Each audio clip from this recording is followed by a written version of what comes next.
Bab 121. Radit dan Fadil sungguh tercengang mendengarnya. Pada tahun itu, Panglima Dirga membentuk pasukan Zirah Hitam. Tidak ada seorang pun yang berani menolak untuk tunduk pada pasukan ini. Sementara itu, pada tahun itu, Panglima Dirga membentuk pasukan Zirah Hitam. Sementara itu, prajurit pribadinya sudah pasti adalah yang paling elit. Mereka sanggup melawan 10 orang sendirian. Para pemilik Zirah Hitam ini memiliki kekuatan tempur yang sangat luar biasa. Peringkat pengawal pribadi pun diurutkan sesuai jumlah pembantaian mereka. Orang yang menduduki 100 besar memiliki pencapaian besar dalam pertempuran. Menurut rumor, pengawal pribadi pertama Panglima Dirga telah mengikutinya bertempur kemana-mana. Jumlah orang yang dibunuhnya pun tak terhitung lagi. Jika tidak terjadi kecelakaan waktu itu, pengawal pribadi Panglima Dirga sudah menjadi pejabat sekarang.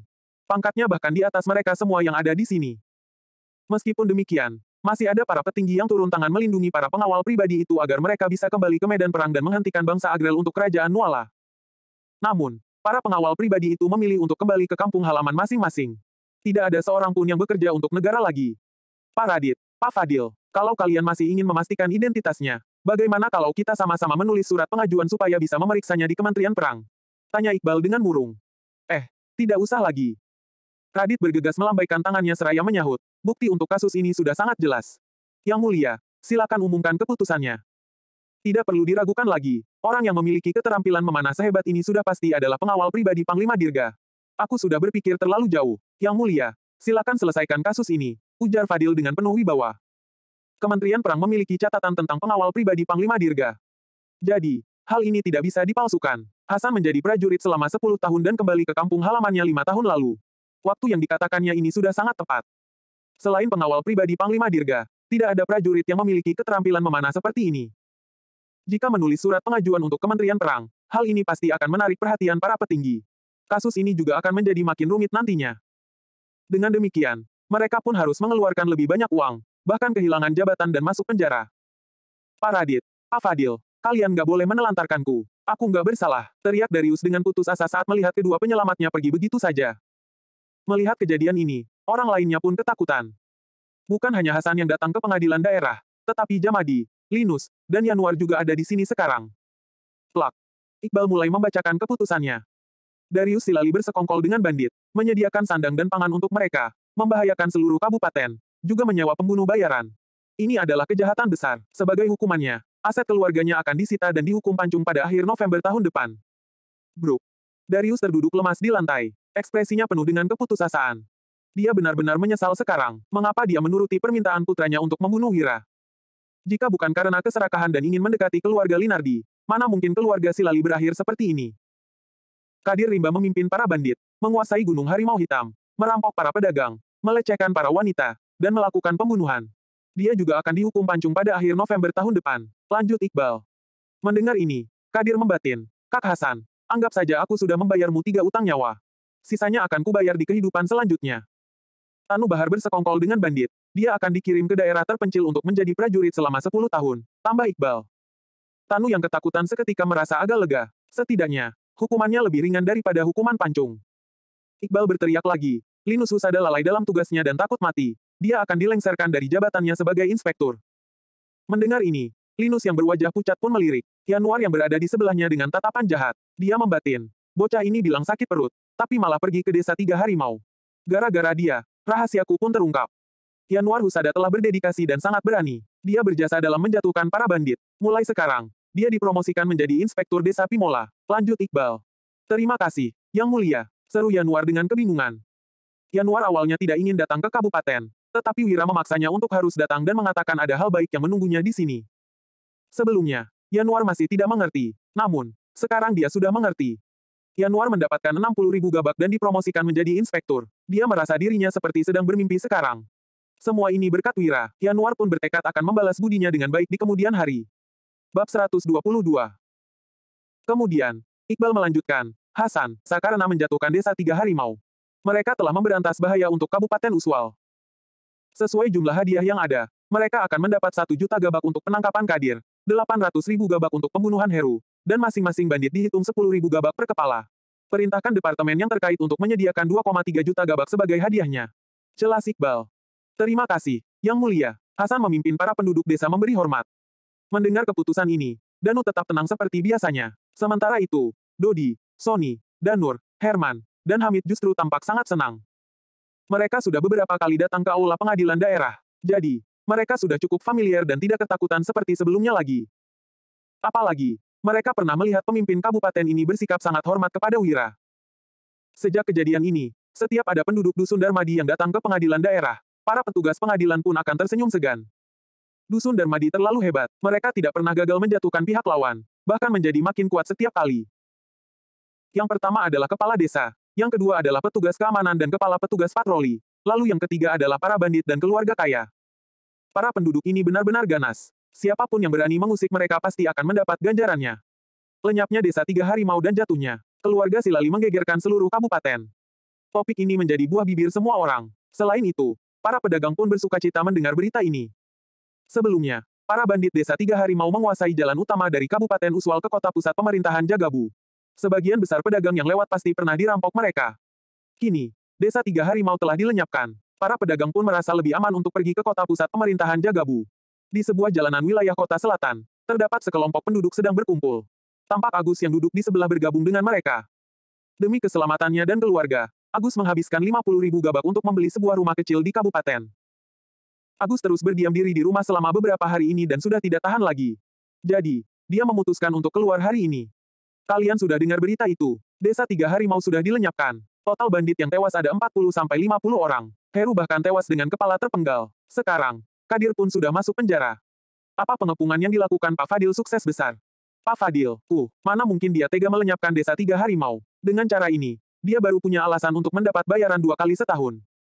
Kalau gitu, siapa yang sehebat itu sampai bisa melenyapkan mereka? Dengar-dengar, mereka penduduk Dusun Darmadi. Mereka menyerang desa Tiga Harimau malam-malam. Apaan? Jangan bercanda. Mana mungkin sekelompok penduduk desa bisa menjatuhkan desa Tiga Harimau? Kalau nggak percaya, kamu pergi ke pengadilan daerah saja. Kepala Heru digantung di luar. Banyak orang yang pergi melihatnya. Pemimpin kabupaten bahkan menghadiahkan penduduk Dusun Darmadi uang sebesar 2,3 juta gabak. Sekelompok pria sibuk bergosip tentang kejadian ini. Agus tercengang mendengarnya. Dia membatin dengan heran. Wira dan lainnya berhasil melenyapkan desa Tiga Harimau. Apa yang kalian lakukan? Barang-barang ini nggak boleh diambil. Cepat lepaskan. Teriak Mahendra sambil maju untuk menghentikan para petugas pengadilan yang menyita barang di kediaman mereka. Bu. Seorang petugas pengadilan langsung menendangnya sembari memperingatkan. Kami akan membawamu ke penjara kalau masih berani menghalangi pekerjaan kami. Mahendra bergegas bangkit, lalu memaki dengan marah. Kamu hanya pejabat rendahan, beraninya kamu menendang cendekiawan terhormat sepertiku. Petik 2. Cendekiawan berpangkat tidak akan dihukum begitu saja di depan publik. Jika seorang pati ingin menghukum cendekiawan, mereka harus membuat surat pengajuan untuk mencopot pangkat cendekiawan terlebih dahulu. Bu. Petugas pengadilan itu menendang lagi dan berkata, kamu kira dirimu masih cendekiawan terhormat? Ayahmu melakukan kejahatan besar. Pemimpin kabupaten sudah mengajukan pencopotan pangkatmu. Kamu hanya pedagang rendahan sekarang. Kalau berani sok hebat lagi, aku akan mematahkan kakimu. Enggak, ini enggak mungkin, seru Mahendra dengan panik. Kemudian, dia langsung berlari ke kediaman Linardi. Harta keluarganya telah disita, pangkatnya telah dicopot. Bagaimana dia bisa membalikkan situasi ini lagi? Mahendra pun berlari sempoyongan hingga akhirnya tiba di kediaman Linardi. Begitu dia ingin masuk, seorang pelayan segera menghentikannya. Tuan Muda Mahendra, Tuan Muda Harsangga terima tamu hari ini. Silakan kembali. Apa? Mahendra yang marah langsung menyerbu ke depan pintu. Dia berusaha menahan emosinya, lalu berlutut di depan pintu kediaman Linardi sambil berteriak. Saudara Harsa, apa kamu akan diam saja melihatku terpuruk seperti ini? Menurut Mahendra, asalkan dia bisa mempertahankan pangkatnya dan melewati ujian selanjutnya, keluarga Silali pasti masih punya harapan untuk bangkit. Bab 123. Bahkan, Mahendra yakin dia bisa membuat Wira si pecundang itu mati mengenaskan suatu hari nanti. Seorang pelayan menghampiri dengan membawa nampan berisi uang perak. Dia berkata, Tuan Muda Mahendra, Tuan Muda Harsa bilang dia nggak bisa membantumu. Uang ini adalah niat baik darinya. Kelak, keluarga Silali dan keluarga Linardi nggak punya hubungan apapun lagi. Selesai berbicara, pelayan itu langsung berbalik dan menutup pintu kediaman. Mahendra termangu untuk sesaat. Dia tiba-tiba melemparkan nampan di tangannya, lalu memukul pintu dengan marah sambil berteriak. Harsa, kamu kira aku ini pengemis? Kalau bukan karena adikmu, mana mungkin keluarga Silali jadi begini sekarang? Cepat keluar kamu. Kamu harus memberiku penjelasan. Di dalam kediaman Linardi, Harsa mengernyit mendengarnya. Dia memang berharap adiknya berpisah dengan Wira, tetapi tidak pernah berpikiran untuk menyuruh orang membunuh Wira. Jika tahu keluarga Silali begitu kejam, Harsa tentu tidak akan meladeni mereka ataupun memberi mereka harapan. Orang yang bisa menghalalkan segala cara pasti bisa melakukan apapun. Jadi, keluarga Silali sama sekali tidak dapat dipercayai. Harsa, keluar, cepat keluar, teriak Mahendra. Setelah berteriak hingga lelah, Pikirannya pun baru menjadi lebih jernih, sehingga dia kembali ke kediamannya dengan lesu tanpa mengambil sepeser pun uang yang ada di tanah. Aset keluarga Silali telah disita. Namun, sebagai keluarga kaya di kabupaten, mereka masih memiliki banyak industri yang tidak diketahui siapapun. Kemudian, Mahendra datang ke sebuah toko untuk menyewa sebuah kereta kuda dan 4 pengawal. Dia pun meninggalkan Kabupaten Uswal. Darius sudah terkena masalah besar sekarang. Orang yang bisa mengendalikan situasi kediaman hanya paman keduanya. Paman keduanya ini tinggal di kota pusat pemerintahan Jagabu. Dia bertanggung jawab atas pembelian dan pengangkutan garam. Jadi, keluarga Silali masih memiliki dukungan di kota pusat. Mahendra ingin meminta pamannya ini turun tangan. Mungkin, ayahnya bisa selamat dengan cara ini. Kalaupun ayahnya tidak bisa selamat, Mahendra akan menyuruh pamannya memikirkan cara watak membunuh Wira. Dendam antara keduanya sudah sangat mendalam. Mereka ditakdirkan untuk tidak hidup bersama. Harus ada salah satu yang mati. Setelah menempuh perjalanan sejauh 15 km, langit mulai gelap. Gedebuk. Tiba-tiba, terdengar suara orang jatuh kereta kuda pun berhenti. Apa yang terjadi? Tanya Mahendra seraya membuka pintu kereta kuda. Setelah mendapati keempat pengawalnya itu tergeletak di tanah, dia melihat 3 orang bertopeng dan berpakaian hitam menghalangi jalannya. Ekspresinya sontak berubah. Dia buru-buru berkata, Apa mau kalian? Aku bisa beri kalian uang. Kita bisa diskusi dulu." Salah satu pria berpakaian hitam itu melompat ke atas kereta kuda, lalu menimpali. "Aku nggak mau uang. Yang ku mau adalah nyawamu." Mahendra pun ketakutan hingga memohon ampun. "Tolong ampuni nyawaku. Kita nggak punya perselisihan apapun. Kenapa kamu mau membunuhku?" Pria berpakaian hitam itu langsung menikam dada Mahendra dengan pisau. Kemudian, dia menjawab dengan suara serak, "Kalau keluarga Silalingga menyuruh kami menyerang Dusun Darmadi, mana mungkin Kak Heru akan mati? Mana mungkin Kak Kadir ditangkap? Apa alasan ini sudah cukup untuk membunuhmu?" "Kak, kamu Jamal?" tanya Mahendra dengan terkejut. Tatapannya perlahan-lahan menjadi buram. Sementara itu, ketiga pria berpakaian hitam itu seketika kabur. Mereka menghilang di langit malam. Tidak berselang lama, keempat pengawal itu bangkit meskipun tergeletak tak berdaya barusan. Mereka mendengar semuanya dengan jelas. "Tuan muda sudah mati dibunuh Jamal. Apa kita kembali ke kabupaten untuk melapor sekarang juga? Gerbang kota sudah ditutup sekarang. Kita nggak akan bisa masuk. Besok saja baru berangkat. Tuan muda membawa 1 juta gabak, kan? Ya, banyak sekali uangnya. Kita nggak mungkin bisa menghasilkan uang sebanyak ini." "Benar. Gimana kalau kita? Ibu kota kerajaan Nuala." Setelah lebih dari 10 hari, surat yang ditulis oleh Iqbal akhirnya sampai ke kabinet. "Bagus, bagus sekali." Setelah membaca surat tersebut, Kemal Nugroho yang merupakan penasihat kiri memuji sembari tersenyum, meruntuhkan tembok kota, meningkatkan arus bisnis, mengembangkan hiburan malam, dan menciptakan lingkungan belanja untuk orang kaya. Ide ini benar-benar brilian. Begitu ide ini dijalankan, pajak di semua kabupaten pasti akan meningkat pesat. Pemuda bernama Wira ini masih muda, tapi sudah berwawasan luas. Iqbal juga sangat terpuji. Dia nggak serakah dan jujur bahwa Wira yang memberi ide ini. Lanjut Kemal. "Pak Kemal, pujianmu sudah berlebihan." Dimas Sulaiman yang merupakan Menteri Perindustrian tersenyum sinis seraya bertanya, "Meruntuhkan tembok kota memang terlihat mudah, tapi dari mana uangnya?" "Begitu diruntuhkan, pencuri akan merajalela. Bagaimana cara mengatasi kekacauan ini? Kalau terjadi perang dan ada mata-mata musuh di kota kita, apa yang harus kita lakukan?" Menurutku, pemuda bernama Wira ini memiliki motif tersembunyi. Dia mungkin mata-mata bangsa Agrel yang sengaja menawarkan strategi seperti ini. Iqbal ini benar-benar nggak bisa membedakan mana yang benar dan salah. Strategi seperti ini bahkan diajukan olehnya. Dia seharusnya dilengserkan dari jabatan pemimpin kabupaten. Bab 124. Kemal memicingkan matanya sembari menimpali. "Pak Dimas, kamu ingin menurunkan jabatan pemimpin kabupaten semudah itu? Orang yang nggak tahu apa-apa mungkin akan mengira kamu ini sudah ganti profesi menjadi menteri personalia." Kerajaan Nuala memiliki seorang penasihat kanan, seorang penasihat kiri, dan 6 orang menteri masing-masing pun memiliki 2 orang sekretaris. Tahap awal pekerjaan adalah menangani semua pengajuan, lalu diserahkan kepada raja untuk dibaca. Pada akhirnya, Dewan Pengawas akan mengecap dengan segel dan menyebarkannya ke seluruh negeri. 6 kementerian dibagi menjadi Kementerian Personalia, Kementerian Ritus, Kementerian Perang, Kementerian Keadilan, Kementerian Perekonomian, dan Kementerian Perindustrian. Ke-6 kementerian ini berhak untuk mengevaluasi ataupun memecat para pejabat. Kementerian Perindustrian adalah fondasi ke-6 kementerian ini. Mereka memegang kendali atas segala proyek nasional sehingga pekerjaan mereka paling melelahkan. Ekspresi Dimas seketika berubah. Dia berkata, yang bisa memecat penjabat tentu saja adalah Menteri Personalia. Wira dan Iqbal mengusulkan untuk meruntuhkan tembok pasar pasti karena punya motif tersembunyi. Menteri Perindustrian bertanggung jawab untuk mengawasi. Aku bersuara juga demi kerajaan Nuala dan Raja. Kabinet dibagi menjadi 2 faksi. Menteri Keadilan, Menteri Perekonomian, dan Menteri Perindustrian mendukung penasihat kanan. Sedangkan Menteri Ritus dan Menteri Perang mendukung penasihat kiri. Sementara itu, Menteri Personalia yang memiliki status paling tinggi tidak berpihak pada siapapun dan hanya mendengarkan perintah raja. Perkataan Kemal barusan mengandung makna tersirat. Dia menuduh Dimas telah melakukan hal yang berada di luar ruang lingkup pekerjaannya dan ingin merebut hak Menteri Personalia. Iqbal sendiri pun berada di pihak penasihat kiri. Dimas memang kurang mempertimbangkan kata-katanya saat memfitnah Iqbal barusan. Kalau kamu memang berbicara demi kerajaan Nuala dan Raja, enggak seharusnya kamu langsung menentang tanpa melihat surat yang ditulis Iqbal. Dia telah menulis solusi untuk perobohan tembok pasar Pak Dimas. Kalau kamu masih menentang, aku curiga kamu yang punya motif tersembunyi, kata Kemal sambil melemparkan surat tersebut untuk menunjukkan kemarahannya. Selama lebih dari 200 tahun ini, kerajaan Nuala selalu menerapkan satu peraturan saat menangani urusan pemerintahan. Biasanya, kedua faksi pun tidak akan berdebat saat mengurus surat pengajuan karena peraturan ini. Akan tetapi, ketika dihadapkan pada masalah besar yang melibatkan kekuasaan dan perubahan pemerintahan, faksi penasihat kanan selalu menentang kebijakan yang diusulkan oleh faksi penasihat kiri. Faksi penasihat kanan sama sekali tidak memedulikan situasi genting pada kerajaan Nuala dan bersikeras mendukung reformasi untuk menyelesaikan semua masalah yang ada. Semua ini mereka lakukan hanya untuk menentang faksi penasihat kiri.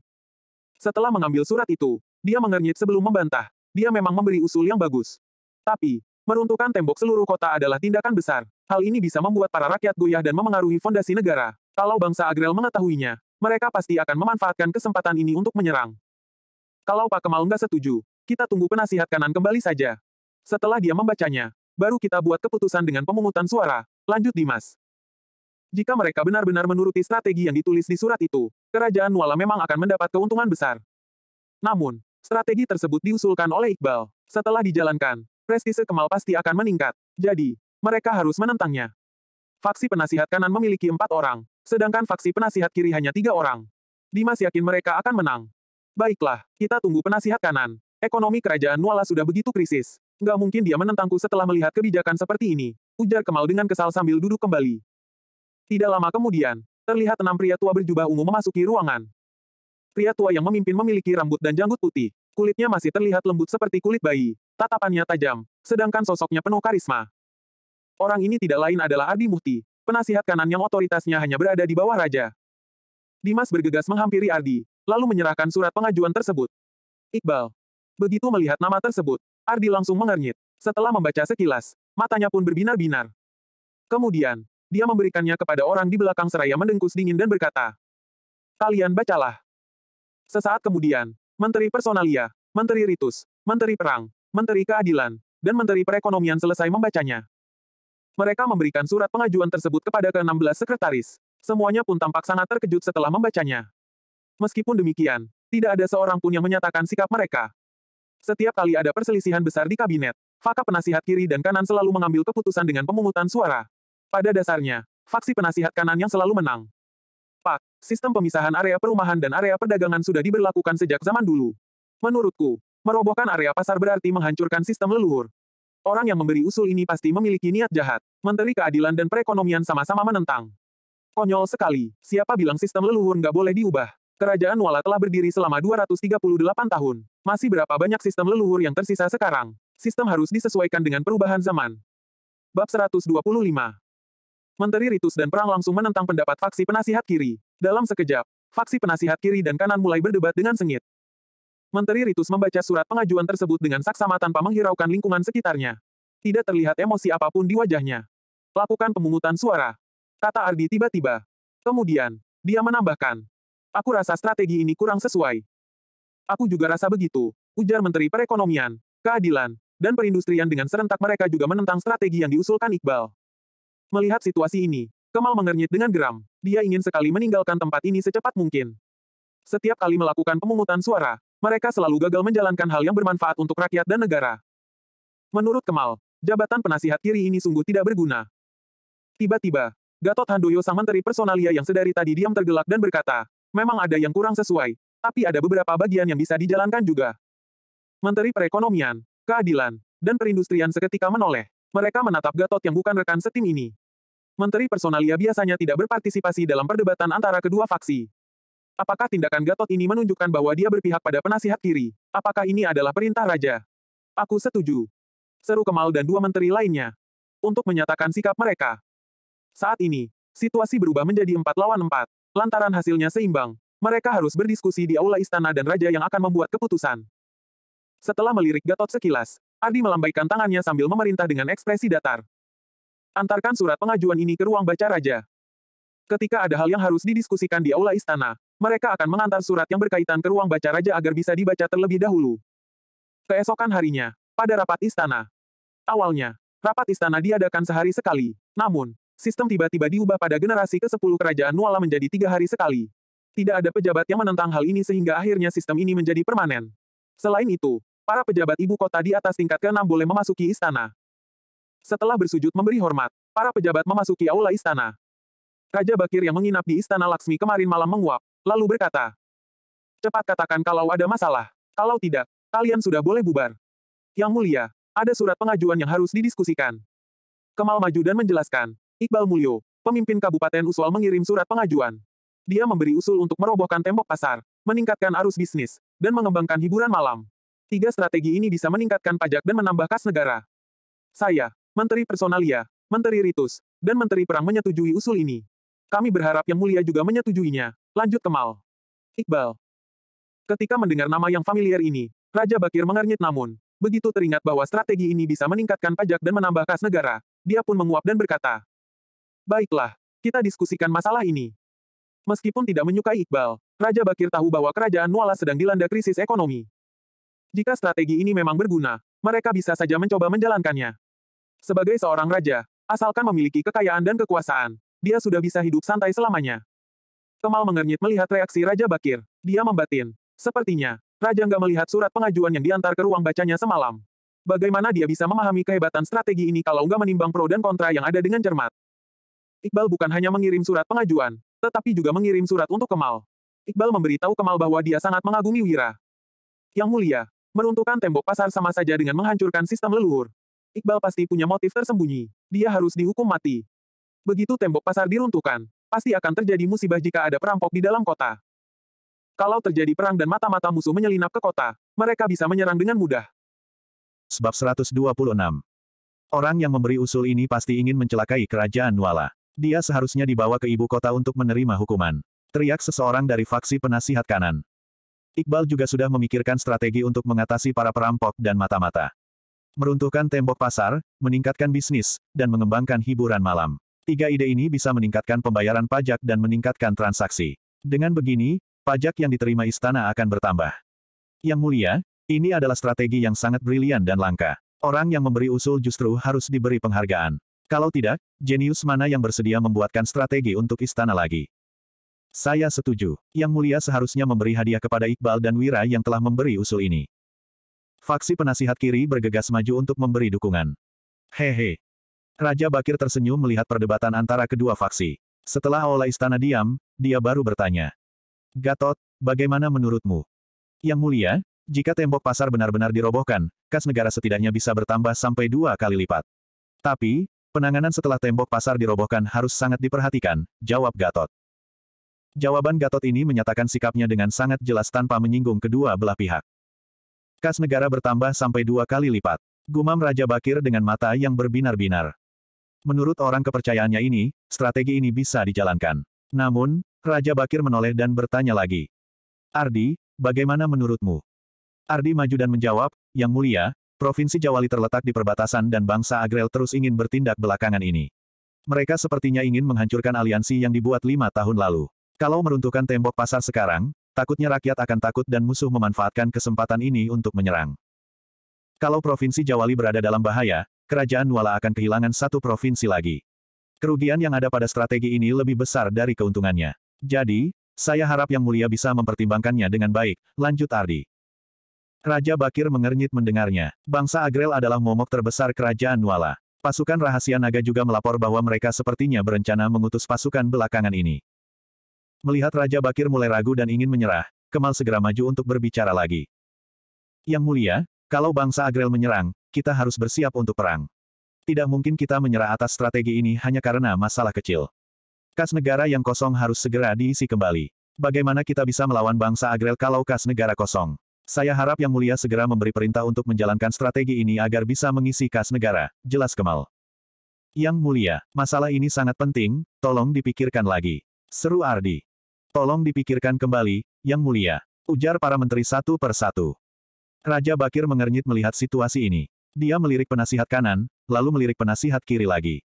Kemudian, dia mengempaskan lengan jubahnya dan berkata, "Kalian diskusikan lagi masalah ini. Beritahu aku kalau sudah ada keputusan. Bubar, semuanya." Dengan demikian, rapat istana berakhir. Faksi penasihat kanan tampak sangat bangga. Setiap pengambilan keputusan selalu berakhir seperti ini. Begitu mereka mendiskusikannya kembali, menteri personalia yang entah berpihak pada siapa pasti akan berhasil dibujuk oleh penasihat kanan. Pada akhirnya, Gatot pun akan mendukung mereka. Kemal tampak sangat murung. Dia berjalan keluar dari aula istana tanpa mengucapkan sepatah kata pun. Strategi ini jelas-jelas sangat bermanfaat bagi rakyat dan negara. Namun, sekelompok pejabat yang tidak bekerja dengan baik ini malah berusaha menghentikan mereka demi memperebutkan kekuasaan. Orang-orang ini sama sekali tidak memedulikan kerajaan Nuala yang dilanda krisis. Setelah meninggalkan aula istana, Raja Bakir datang ke ruang bacanya dan memerintah. Ambilkan surat pengajuan yang ditulis Iqbal. Meskipun masih tidak yakin, Raja Bakir tahu apa hal terpenting untuk menjadi seorang raja. Baik. Sahut seorang Kasim. Kemudian, dia bergegas menyerahkan surat tersebut kepada raja. Strategi ini memang bisa dijalankan. Hanya saja, waktunya kurang tepat. Bangsa Agrel membuat pergerakan besar belakangan ini. Kalau merobohkan tembok pasar dan orang-orang panik, hal ini akan membawa dampak buruk bagi masyarakat. Wira ini masih begitu muda, tapi sudah punya ide sehebat ini, ujar Raja Bakir. Sesudah membaca surat pengajuan itu, Raja Bakir melemparkannya ke sebelah. Dia bangkit dan berkata, "Aku mau ke Istana Laksmi." Raja Bakir baru menikahi seorang selir baru yang merupakan wanita tercantik di provinsi seberang. Selir itu pun tinggal di Istana Laksmi. Saat ini, Dodi sedang mengendarai kereta kuda. Sementara itu, Gabrata bersaudara menunggangi kuda dan berjaga di segala sisi kereta kuda. Di dalam kereta, Wira menyibakkan tirai kereta dan berkata, "Gavin, aku dengar kalian nggak pergi ke pengadilan daerah kemarin. Kalian juga nggak berkumpul dengan yang lainnya. Apa ada masalah?"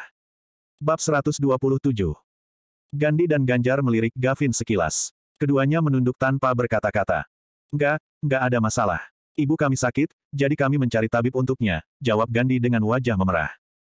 Wira bertanya dengan prihatin, "Apa kata tabib? Apa kondisi ibu kalian parah?" Pada zaman ini, masyarakat kekurangan obat dan ilmu medis. Penyakit flu bahkan bisa membunuh seseorang. Gavin menunduk seraya menyahut dengan terbata-bata. Nggak parah. Tabib bilang cukup makan obat." Wira berpesan, "Orang tua memang lemah. Kalian harus memberinya makanan yang lebih bernutrisi, seperti telur, ikan, dan daging. Kalau ada yang punya sapi atau kambing yang melahirkan, minta sedikit susu dari mereka.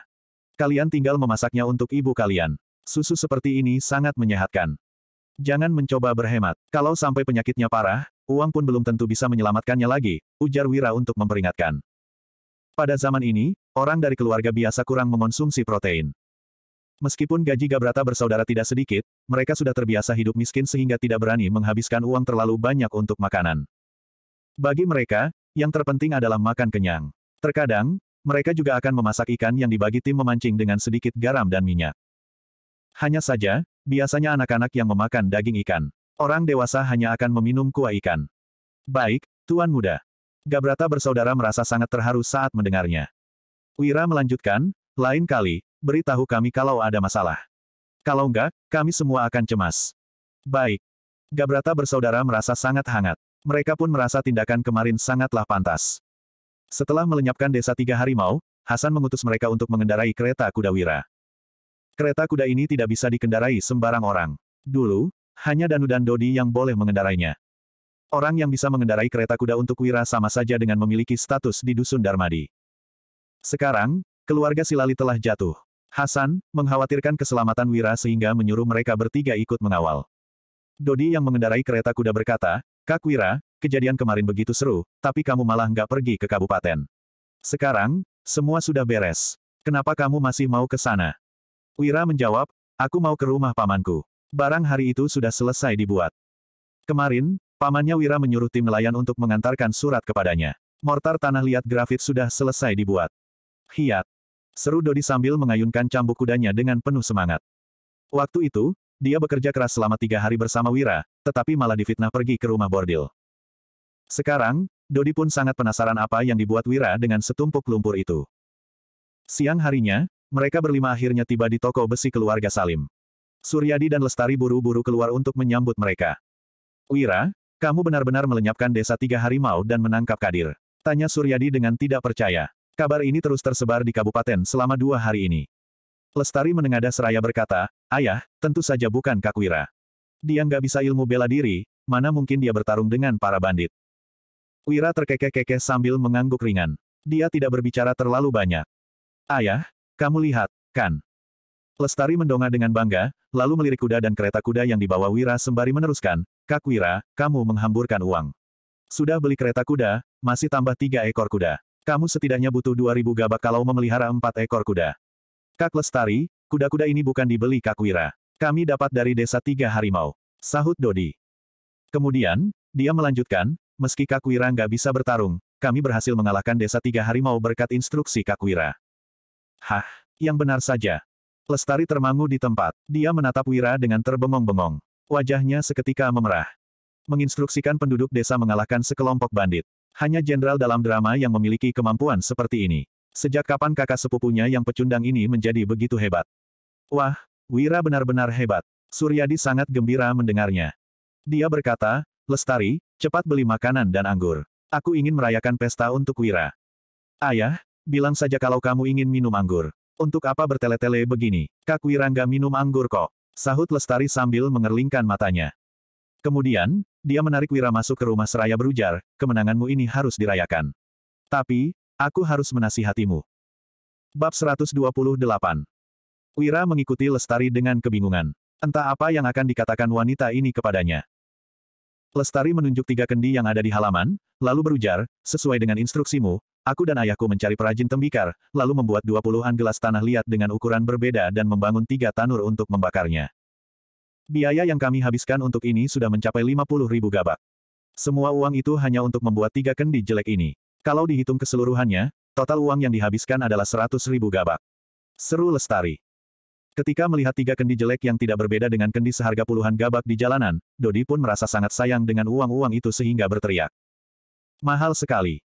Dodi bekerja dengan susah payah selama 3 hari, bahkan difitnah pergi ke rumah bordil. Alhasil, Wira malah membuat benda jelek ini. Apa mungkin Kak Wira hanya mau menghamburkan uangnya? Batin Dodi. Harga segitu pantas kok, ujar Wira sambil mengambil mortar tanah liat grafit itu. Kemudian, dia mengetuknya untuk mendengar suara dan merasa sangat gembira. Awalnya, Wira merasa sudah sangat bagus jika bisa memproduksi 1 mortar. Ternyata, pamannya ini berhasil membuat 3 mortar yang begitu bagus. Sebenarnya, bahan yang digunakan pamannya tidak salah. Namun, teknologi pada zaman ini kurang canggih sehingga sulit untuk mengontrol suhu api saat pembuatan. Suryadi yang berhasil membuat 3 buah mortar pun sudah jauh di luar dugaan Wira. Lestari berkacak pinggang sambil berkata dengan geram, kendi jelek begini sampai menghabiskan 100.000 gabak dan kamu masih bilang pantas. Benar-benar nggak berguna. Suryadi memasang ekspresi kesal, lalu menegur putrinya, Lestari, kenapa bicara begitu sama kakak sepupumu? Dia menghabiskan 100.000 gabak untuk 3 kendi jelek ini, tapi kamu masih mau membelanya. Lestari mencebik sembari menghampiri Wira dan berkata, kalau nggak bisa memurnikan besi cair nanti, aku akan membuat perhitungan denganmu meski kamu kakak sepupuku. Wira mengangkat alisnya, lalu bertanya, gimana kalau aku berhasil? Apa janjimu waktu itu? Kalau berhasil, aku akan menuruti semua permintaanmu. Sahut Lestari sambil mengangkat kepala. Kemudian, dia menjinjing keranjang sayurnya dan keluar dengan mengibaskan rambutnya yang dikepang. Gadis ini benar-benar keras kepala. Entah siapa yang akan menikahinya kalau begitu. Ujar Suryadi seraya menggeleng dan menatap Lestari. Wira terkekeh-kekeh sambil berkata, Paman, ayo kita mulai. Kita bakar setungku besi cair dulu. Suryadi tampak skeptis. Dia bertanya, Wira, apa benda ini benar-benar bisa melelehkan besi? Suryadi telah menjadi tukang besi selama bertahun-tahun. Dia tentu tahu bahwa tungku besar yang dimiliki pemerintah sekalipun tidak bisa memurnikan besi cair. Paling-paling, hanya bisa membuat besi tersebut setengah meleleh. Pasti bisa. Jawab Wira sembari tersenyum dan mengangguk. Di masyarakat kuno tanpa teknologi, pembuatan baja memerlukan teknik yang tinggi. Karena suhu yang terbatas, besi tidak dapat langsung dileburkan menjadi besi cair. Di zaman kuno, pembuatan baja dibagi menjadi 4 tahapan. Yang pertama adalah peleburan biasa, yang kedua melewati pemanasan dan penempaan berulang kali, yang ketiga melewati pengadukan berulang kali untuk membentuk campuran baja, sedangkan yang keempat adalah pencampuran besi gubal dan besi tempa dengan perbandingan tertentu. Menurut pemahaman Suryadi, teknik pembuatan baja kerajaan Nuala masih berada di tahap ketiga yang menggunakan pengadukan berulang kali. Sementara itu, Wira ingin melampaui tahap yang keempat. Dia ingin langsung meleburkan besi dengan menggunakan mortar tanah liat grafit, lalu mendapatkan baja karbon berkualitas tinggi. Kesulitan teknis terbesar di sini pun terletak pada produksi mortar tanah liat grafit. Sekarang, bagian paling sulit sudah berhasil dilalui. Wira hanya perlu mengajari pamannya cara pembuatan yang dia inginkan. Mereka perlu mengubah tungku di toko besi menjadi tungku peleburan, lalu meningkatkan gelombang tekanan. Mereka menghabiskan waktu sore hari hanya untuk melakukan ini. Hingga malam hari, peleburan besi baru dimulai. Suryadi, Danu, dan Gabrata bersaudara mengelilingi tungku peleburan sambil mengamati dengan saksama. Ini adalah mortar seharga 30.000 gabak lebih per buah. Mereka khawatir akan rusak karena dibakar batu bara. Sementara itu, Wira pergi ke halaman belakang dengan santai. Lestari duduk di sebuah bangku, tangan yang menopang wajahnya diletakkan di atas lututnya. Dia menatap Wira dengan terbengong-bengong. Matanya berbinar-binar, sementara wajahnya tersipu. Kak Wira sepertinya sangat berbeda sekarang. Dia menjadi lebih tampan, batin Lestari. Dulu, Wira sangat sombong sehingga sering meremehkan orang lain. Sekarang, dia telah berubah total dan bahkan sering terpikir akan ide-ide aneh. Beberapa hari lalu, Wira menyuruh tim penjualan mengantarkan sabun kemari. Lestari pun mendapati tubuhnya menjadi putih dan wangi setelah mandi dengan sabun itu. Begitu mencari tahu, ternyata sabun ini seharga 3.000 gabak per satuan. Hanya orang kaya yang sanggup membelinya. Bab 129. Waktu itu, Lestari sangat tidak tega untuk mengatakan Wira hanya tahu menghamburkan uang. Bagaimanapun, dia merasa sangat senang dengan hasilnya. Dia pun memutuskan untuk tidak akan menyalahkan Wira jika mortar ini gagal melelehkan besi nanti. Besinya sudah cair. Teriak Dodi tiba-tiba. Gavin dan saudaranya bergegas menjulurkan kepala untuk melihat. Mereka berseru dengan kaget. Benar-benar berhasil. Iya, besi gubalnya sudah meleleh menjadi besi cair. Kita berhasil. Teriak Suryadi dengan gembira sambil mengaduknya dengan tongkat besi. Penampilannya seperti anak kecil yang kegirangan. Lestari yang sedang melamun sontak berdiri. Dia berlari ke samping tungku, lalu menatap besi cair di dalam mortar. Api merah pun memantulkan wajahnya yang dipenuhi keterkejutan. Sebagai putri seorang tukang besi, dia tentu mengerti apa maksud dari besi gubal yang meleleh. Ini adalah baja yang sangat bagus. Jika ditempa menjadi pedang, mereka bisa menjualnya seharga ratusan ribu hingga jutaan gabak. Wira, besinya benar-benar berhasil dileburkan. Seru Suryadi sambil berlari ke sisi Wira. Dia sama sekali tidak terlihat seperti seorang senior sekarang. Wira terkekeh-kekeh sembari mengangguk. Produktivitas di zaman kuno benar-benar rendah, sehingga mortar tanah liat grafit seperti ini sudah membuat mereka begitu bersemangat. Jika di kehidupan modern, baja cair seperti ini tidak ada apa-apanya. Lagi pula, rumah siapa yang tidak memiliki baja nirkarat? Itu sebabnya, mereka tidak akan bergembira seperti Suryadi dan lainnya sekarang. Prosedur selanjutnya jauh lebih sederhana. Mereka tinggal menuangkan besi cair ke dalam cetakan untuk membentuk baja karbon tinggi. Ketika bangun esok harinya, mereka hanya perlu membungkus besi tempa dengan baja karbon tinggi, lalu menggunakan metode membungkus baja untuk membuat pedang. Setelah itu, pedang akan menjadi sangat tajam dan lentur. Ketika ditebas, pedang pun tidak akan patah. Meskipun Wira mengetahui teori pada metode membungkus baja, dia tidak pernah menempa pedang. Jadi, semua ini masih harus dipelajari oleh pamannya yang profesional ini. Wira menguap, lalu bersiap-siap untuk pergi tidur. Tiba-tiba, Lestari menghampirinya. Dia menunduk sambil berkata dengan wajah tersipu. Tungkunya berhasil melelehkan besi. Aku kalah taruhan. Katakanlah, apa permintaanmu? Aku cuma bercanda. Kamu malah menganggapnya serius. Wira menggeleng sembari tersenyum, lalu berkata lagi. Besok, paman akan menempa pedang. Kamu bawakan sedikit urin sapi, kambing, dan kuda. Apa, kamu menyuruhku membawa barang sekotor itu? Kamu ini. Ya sudah, aku akan menurutimu karena aku kalah. Lestari tampak kesal. Dia berbalik sambil berteriak, kalau begitu, bereskan ranjangmu sendiri, cuci baju kotormu sendiri, dan panaskan air sendiri. Jangan lupa, iya, barang-barang itu sangat penting. Kamu harus membawanya besok, ujar Wira untuk memperingatkan karena merasa tidak tenang. Dia pun tidak tahu mengapa Lestari marah padanya. Iya, aku sudah kalah, pasti kubawa. Aku akan membawa semua yang kamu mau, teriak Lestari. Setelah tiba di kamarnya, Lestari menarik selimutnya sambil memaki dengan geram. Brengsek, aku kira dia sudah jadi baik, tapi dia malah menindasku karena aku kalah taruhan. Tiba-tiba, pintu kamar terbuka. Wira berjalan masuk seraya berkata, aku nggak menindasmu. Aku butuh urin hewan supaya pedangnya bisa lebih tajam. Lestari membalikkan tubuhnya, lalu menyahut, jangan kira kamu bisa menipuku karena berpendidikan. Memangnya siapa yang butuh urin hewan saat menempa pedang? Wira pun tergelak dan menjelaskan, tentu saja bukan hanya urin, tapi juga minyak. Ini namanya metode pendinginan dan pemanasan ganda. Ini adalah metode rahasia yang langka, kamu jangan sembarangan memberi tahu yang lain. Lestari mencebik sembari menimpali. Dasar penipu. Wira tidak menjelaskan lagi, melainkan tersenyum getir sambil berkata. Paman menyuruhku datang untuk memberitahumu sesuatu. Lestari mendengkus ringan, lalu membentak. Cepat katakan, jangan bertele-tele begini. Itu, petik 2. Wira menggosok kepala belakangnya sebelum berkata dengan tidak enak hati, aku barusan menyuruh Dodi dan lainnya inap di luar, tapi paman melarangnya. Dia bilang untuk apa hambur-hambur uang begini. Benar, kamu harus berhemat selagi bisa. Lestari mengangguk, lalu mengernyit sambil bertanya, tapi, rumah ini mana muat kalau mereka mau menginap. Jumlah kalian ada 5 orang. Wira menghela napas dan menyahut. Makanya, paman menyuruhku tidur di kamarmu. Aku tentu saja menolak, tapi paman terus memaksa. Hais, aku sebenarnya nggak mau. Bab 130. Ketika masih kecil, keduanya sering tidur sekamar, bahkan seranjang. Namun, karena sudah dewasa sekarang, pria dan wanita tentu harus menjaga jarak. Paman mereka malah masih menganggap mereka sebagai anak kecil. Sebenarnya, hal ini juga bisa dimengerti. Mana mungkin tukang besi kasar seperti pamannya bisa mempertimbangkan begitu banyak hal. Wajah Lestari pun memerah. Dia berkata, kalau gitu, kamu tidur di lantai. Wira mengangkat alisnya seraya menimpali. Paman bilang tubuhku lemah. Jadi, dia menyuruhku tidur di ranjang, kamu yang tidur di lantai.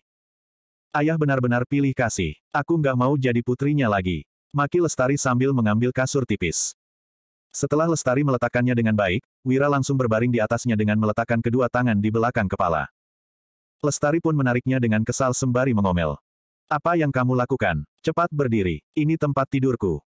Wira berbaring dengan santai seraya berkata, aku sangat capek, nggak mau naik ke ranjang lagi. Aku akan tidur di sini malam ini. Kamu ini.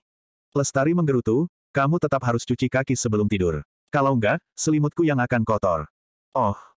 Wira menguap, lalu berkata, kalau gitu, kamu bantu aku ambilkan air untuk cuci kaki. Nggak mau. Lestari langsung berbalik. Dia tidak akan mengambilkan air cuci kaki untuk Wira, karena Wira menyuruhnya membawa urin yang sangat kotor. Benaran nggak mau? Tanya Wira.